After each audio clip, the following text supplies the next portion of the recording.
Live from the Super Guy Cave in New Bedford, Massachusetts. This is the YouTube channel vlog show in which video games and flash show gameplays, along with sports and wrestling talk, are the norm. This is the YouTube channel vlog show of positivity, good times, and fun.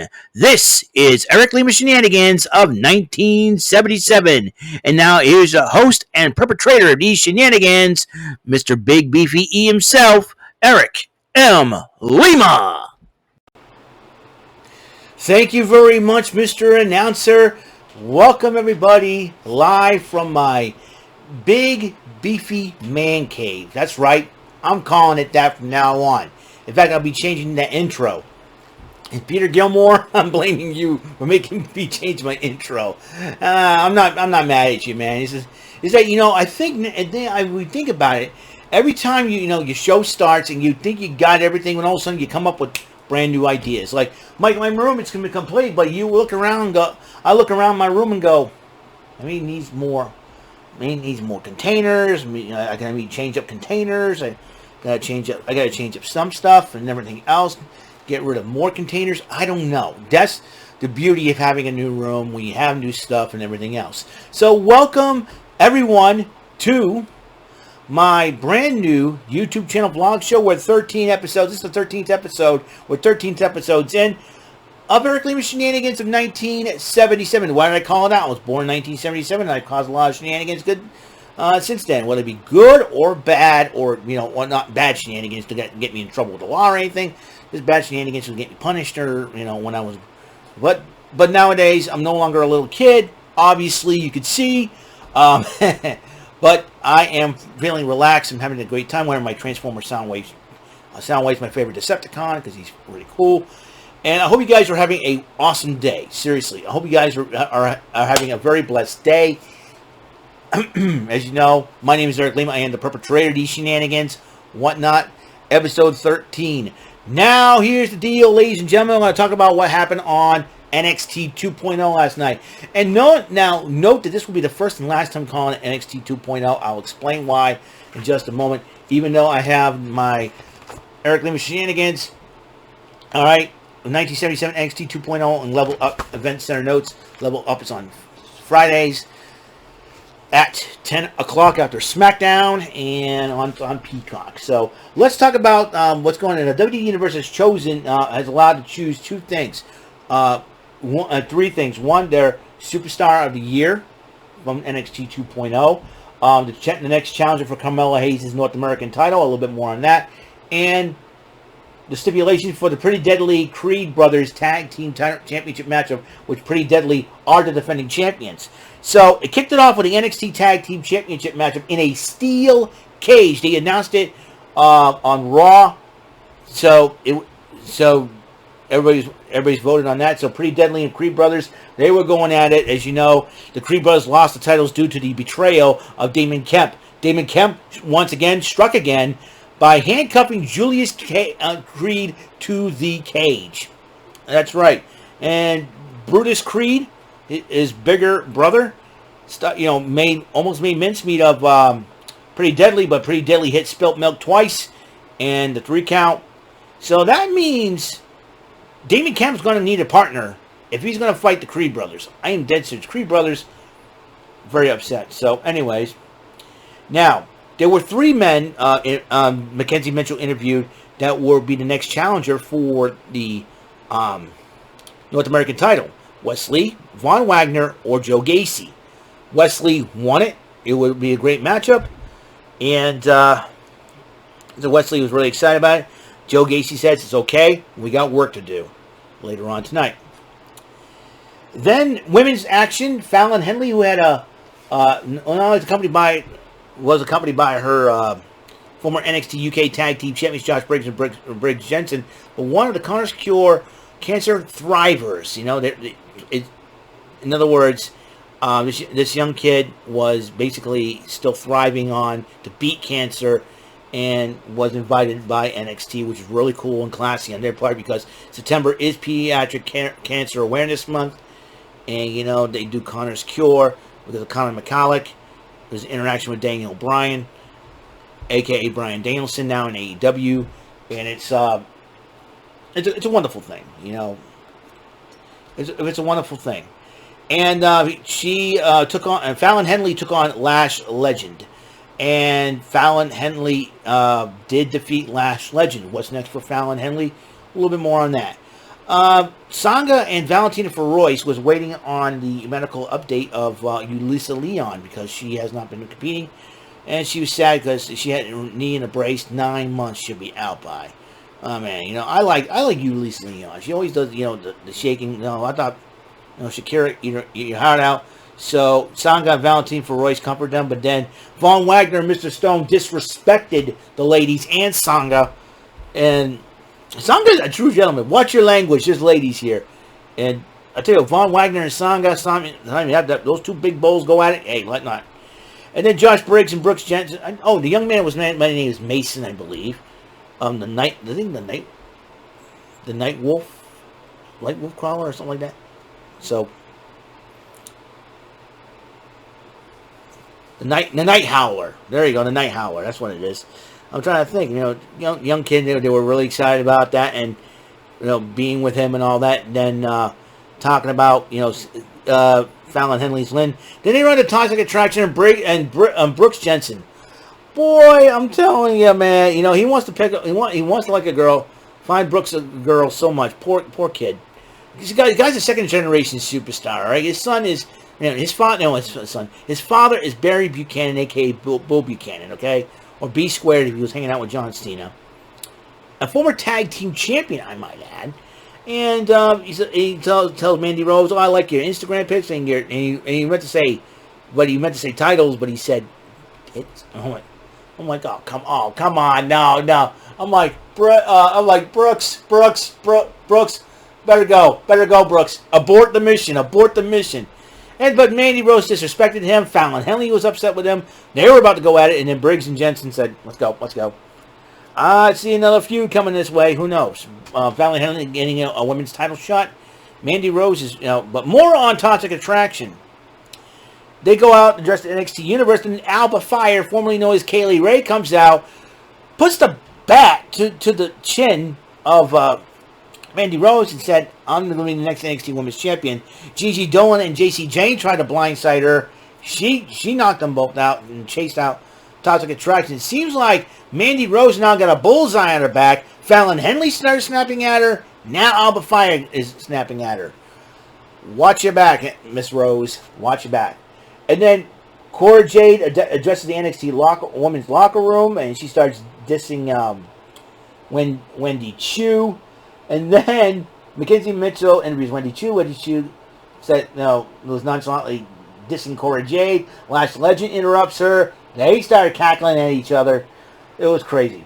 The Super Diva, Quincy Elliott, who reminds me a lot of Goldust with the flamboyance and the size, Mabel, Viscera, Big Daddy V. That would be Quincy Elliott. Makes his debut and makes quick work of Sean Gallagher. I don't know. He's related to Jack Gallagher. We're not going to get into that. So, that's all again. So, Mackenzie Mitchell interviews Cameron Grimes because he said Cameron Grimes and a mystery partner to go up against Tony D'Angelo and Stax. And then Cameron Grimes says the only person I'm going to trust is Cameron Grimes. And then Wesley was getting ready for his North American title match, but he was brutally attacked by Carmelo Hayes and Trick Williams. So a little bit more on that situation as we go on. Cameron Grimes decided to go in a handicap match against Tony D'Angelo and Channing Stax Lorenzo. Schism, that would be the dyad, Rip Fowler and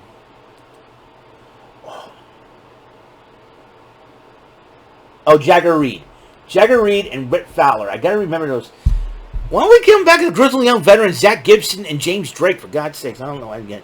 So Rip Fowler and Jagger Reed go appear at ringside. Gacy went on the apron and said, "Hey, tag me." Cameron Grimes says, "I don't need your help. I don't, you know." And then, but despite that, Grimes and Gacy defeated Stax and D'Angelo and Channing Stax Lorenzo. You know, so you got that. But then Cameron Grimes is saying, "Hey, we don't need your help." But then the dyad attacked Cameron Grimes, and then Joe Gacy kind of clotheslines him, saying, ungrateful little, whatever. J.D. McDonough addresses Braun Breaker while he's getting himself shaved. He actually, the barber accidentally cuts him, and he goes, "I'm sorry, sir." And he's like, "That's all right." Looks at the blood. Guy's got a sick mind, let me tell you. J.D. McDonough, formerly known as Jordan Devlin. And Mackenzie Mitchell interviewed Tyler Bate. He says he wants a rematch for the championship. So, but he says, but if J.D. McDonough wants that shot, you have to get by me first. So that next week, that match is going to be a number 1 contenders matchup. Yep, I write stuff down. See, I take notes. I take notes, kid. And then Vic Joseph interviewed Braun Breaker, telling how the whirlwind year was NXT 2.0. It was really good. And as you know, Nikita Lyons and Zoe Stark back from their injuries, and so since they missed out on the women's tag team title tournament because of that, they're trying to they're trying to start it over. And they went against Kiana James and Ariana Grace, who is the daughter of Santino Marella. But despite, and it was a heck of a tag team matchup, but in the end, Nikita Lyons and Zoe Stark did pick up the victory when Nikita Lyons taking the pin. Nikita Lyons and Zoe Stark, watch out for them. And those tag team titles, Katana Chase and Kaden Carter have them. I know Toxic Attraction wants them back, but believe me, Nikita Lyons and Zoe Stark are coming on strong. And then Malik Blade and Adrian Sanofi were talking to the red hooded figure that has been approaching the dyad. And, they're dissing Joe Gacy and whatnot. So, the dyad interrupts them, saying, "How dare you disrespect Joe Gacy? You're going to find out the hard way." And both teams start brawling in the parking lot. Officials and referees trying to separate them. But Hank Walker comes out. He was the head of security. "Hank, we got this. Go get your matchup." So, well, there will be another newcomer from NXT UK, from the now defunct NXT UK brand, that will be coming over to NXT 2.0. That will be Oro Mensah, a.k.a. Oliver Carter. That's right, he's coming to the States, and he's coming to NXT, debuting next week. Looking forward to it. If you have not seen him, if you haven't watched NXT UK, you know what he can do. If you have not watched NXT UK in the past, you'll be in for a treat of what this young man is going to do. Oro Mensah. Mensah, is that? I believe that would be Kofi Kingston's one of his real names. I believe. Kofi, I think Mensah's his last name, so he probably chose that to honor his hero, Kofi Kingston. After all, this young man's from Ghana, West Africa, as well as Kofi Kingston. I can see Kofi Kingston and Oro Mensah team up. They would make a great team. Anyways, Wesley was getting checked out. Looks like he's not medically cleared to compete. I think a little bit more on that.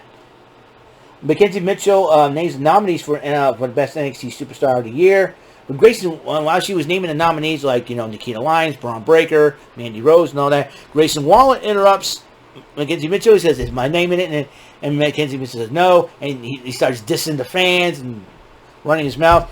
You know what? Somebody get Johnny Gargano back to NXT to teach this kid a lesson, please. That loudmouth, he can't even keep his mouth shut. Jeebus.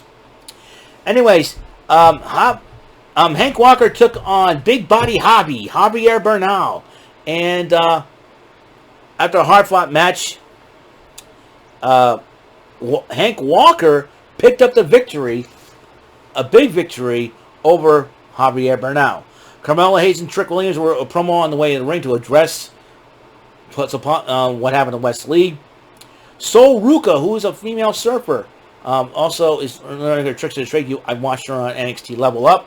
She's coming soon to NXT. And then after all the votes are in, Braun Breaker was voted biggest NXT Superstar of the Year. Congratulations to Braun Breaker, the NXT champ. Carmelo Hayes and Trick Williams came to the ring to address the NXT universe about what happened to West Lee. And then Solo Sikoa, who made his SmackDown debut last week on Friday Night SmackDown, made his main roster debut at Clash of the Castle, helping Roman Reigns to retain his title over Drew McIntyre. And Wade Barrett, Wade, you went on the bump before Clash of the Castle, Clash of the Castle, and told Drew McIntyre, I'm afraid I got some bad news. You're going to lose and Roman Reigns will keep the title. But then, what happens? You come on. Solo Sikoa comes back to NXT. Oh, he's not welcome here. And he's upset because he cost Drew McIntyre the championship. Make up your mind. Who are you rooting for, Wade? Come on. Man, I think your brain's in the center of Nexus, that's for sure. Anyways, anybody will get that reference? You should. So he says, I got next. North American title was going to be on the line regardless. So Solo Sikoa challenging Carmelo Hayes. The two went back and forth.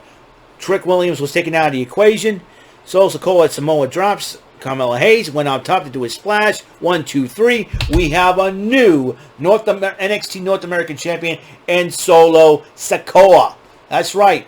The Bloodline's got all dripping in gold right now. You got the Usos, undisputed WWE Tag Team Champions. You got Roman Reigns, the undisputed WWE World Universal World Heavyweight Champion. And now you got Solo Sikoa as the NXT North American Champion. What about Sami Zayn? Someone just talks some sense to Sami Zayn. He's not a member of the Bloodline. So, hey, whatever. But then at the end, Shawn Michaels is talking about how NXT will continue to be a developmental brand to create the superstars tomorrow. But they had the NXT 2.0 logo, but it got zapped out. The 2.0 got zapped out, and just regular NXT in black and gold, or mostly in gold, white and gold, or something like that. But you know what?